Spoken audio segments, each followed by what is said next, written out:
Assalamualaikum warahmatullahi wabarakatuh. Perkenalkan, nama saya Lisa Nur Hasanah dengan nomor NIM 0142E1A020009.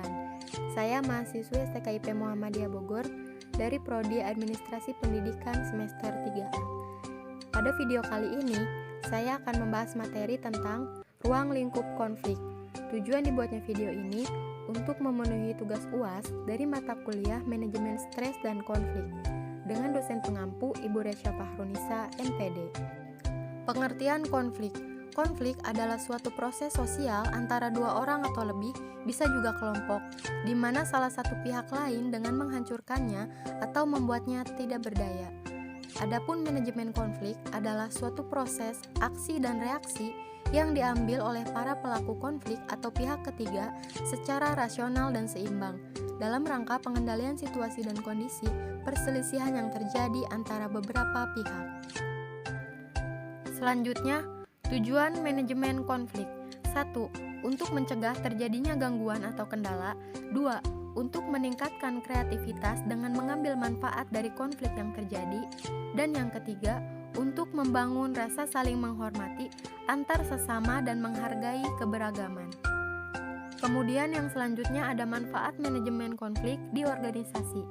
Yang pertama, ada evaluasi sistem.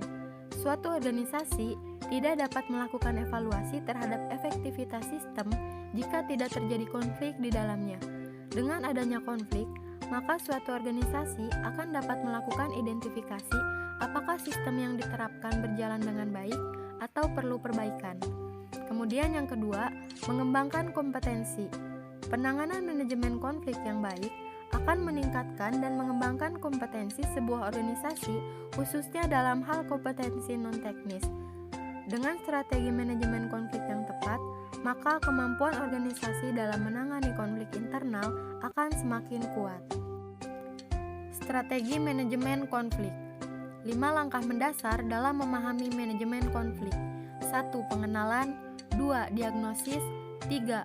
Menyepakati solusi. 4. Pelaksanaan. Dan yang kelima, evaluasi. Untuk yang pertama ada pengenalan.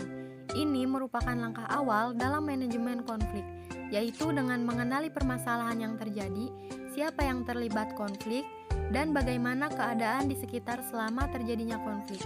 Ini merupakan informasi awal yang penting dalam manajemen konflik. Selanjutnya, diagnosis.